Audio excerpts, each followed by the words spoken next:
Beamer.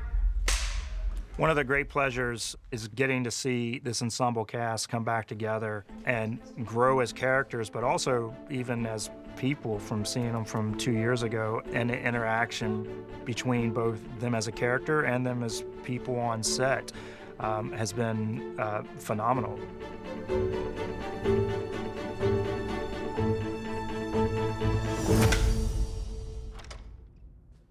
Anastasia Steele? The first thing about Dakota is that she's so intelligent. You can't get things past her. You can't ask her to do something with a bullshit reason. I've never been on a project this long, and I've never been so densely a part of a project.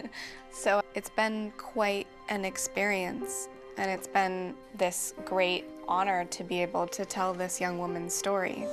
Mark. She was relentless in her pursuit of trying to make this character as real and believable as could possibly be. Here, your new favorite flavor. Each time she made a decision to do something, you felt, okay, yeah, that's what Anna would do. And if I tried to get her to do something that Anna wouldn't do, she let me know, and we didn't do it. When I come over here and I'm here, am I blocking her light? No, you're all good. Okay. She knows exactly what the camera's doing and what it's seeing and how it's going to cut together. You know, I think if she wanted to, she could be a really good director. She just has a sense of the whole, which is unusual for an actor. You can't start interfering in my career. It's not about that. I've wanted to move into publishing. They're the best fit. And Jamie, no matter what you'd throw at him, he'd say, okay, cool, I'll try it, and he would try it. So he was open to anything. He was prepared and had his own sense of what he was going to do, but if I threw a wrench into his plans, he just would adapt instantly and know what he was doing. He was just very clear that he wanted to get the core aspects of the characters and not just thinking it's a film about sex. He wanted to try to bring out Christian the man and why he is the way he is. You know, I had no idea what this was going to become. I didn't know you'd be different. Is that why you brought me to Mrs. Robinson's, where you brought all the other women because I'm so different? That was wrong, I admit. You hear sometimes actors saying the fun part is playing the bad guy, something quite different than themselves. And he's not a bad guy in the movie, but Jamie is about as far from Christian as you can get. But yet he found that part inside of himself, and I think reveled in expressing it. Where the fuck have you been? I told you to come straight here. He talked to me a lot about making him more of a physical threat and toughening him up a bit.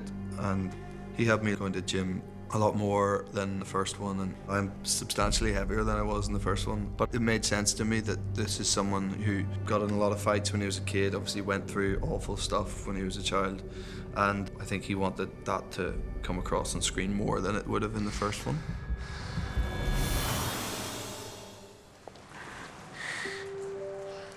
The movie has a certain fantasy quality to it. But what's interesting about it is that you've got these very serious, psychologically realistic actors who are playing in this fantasy. So it gives it a truth and a groundedness that makes it very believable, makes you forget it's a fantasy. And Marcia Gay just has this professional gravitas of being a class act. To bring this woman to life and to be a part of this trilogy, it's an opportunity unlike anything I've ever had. It's a huge opportunity. And to try to portray this archetype of a mother. Happy birthday. Thank you. She's a woman of means, a woman of maturity.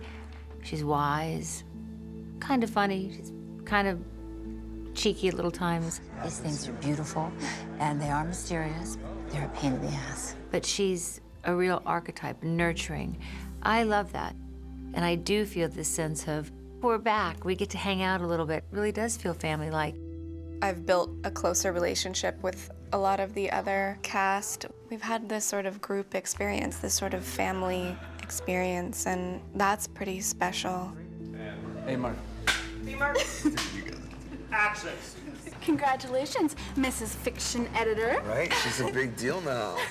Walking down the street, people will be like, hey, I've met you before. Where do I know you from? You know, I've met you. I've like hung out with you. And I know like right off the bat that they probably saw the movie and feel like they're my friend because of the film, which I love. It's like the greatest compliment. He's so subtle, it kills me The whole group of siblings and friends are all very essential to making the movie real. And those actors were just great because they knew they were in supporting parts, but were really happy to be there and really took their work seriously. And sometimes if somebody has quite a small part in a movie, they can easily get kind of run over by the machine. They come in for just one day at a time or something, and this machine is going all the time with all the other actors, and so they can feel like, wait a minute, where am I, what's going on? And I'm quite conscious of that when actors in smaller parts, to give them as much attention and as much focus as anybody gets in the movie. What do I get Christian for his birthday?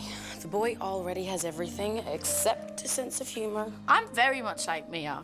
Mia's outspoken, like me.